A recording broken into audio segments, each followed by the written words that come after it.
Erick Thohir sebut Presiden titip komisaris.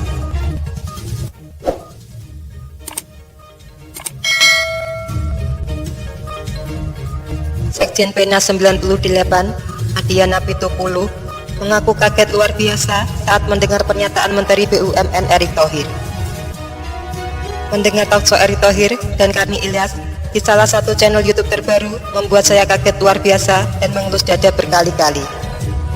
Dalam pernyataannya di menit ke-11 detik ke-20, Erick Thohir menyampaikan keinginan agar nanti Kementerian BUMN tidak lagi menerima dana dari APBN, tapi cukup 1% dari pembagian dividen, kata Adian. Menurut Adian, pernyataan itu sangat berbahaya karena bisa mengubah negara menjadi perusahaan yang dibiayai oleh laba usaha semata-mata. Anggota DPR RI dari PDIP ini menyarankan agar sebaiknya Erick Thohir mempelajari bahwa mengelola negara itu bukan hanya sekedar berapa angka uang.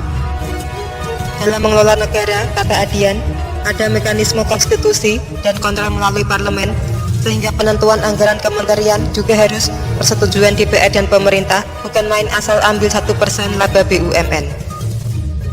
Menurutnya, negara bisa mendapatkan uang dari berbagai sumber, bisa dividen BUMN, pajak, dan sebagainya.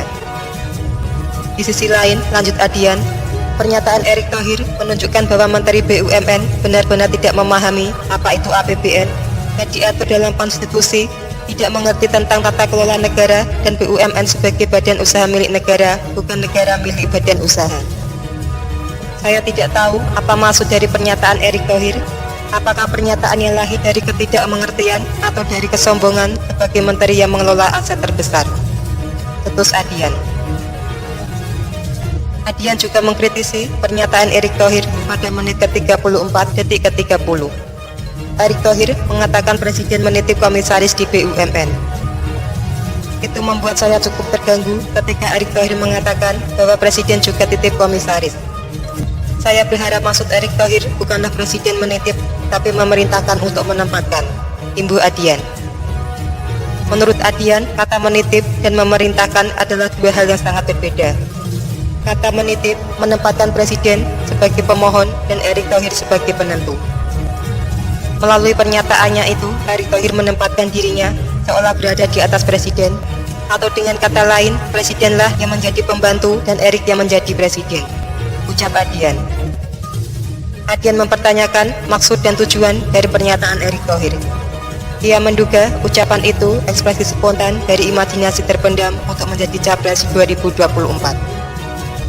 Ia menyarankan Erick Thohir sebagai Menteri BUMN perlu meluruskan atau meralat atau melengkapi pernyataannya yang ditonton oleh sekian banyak orang agar tidak ada salah persepsi tentang pernyataan itu.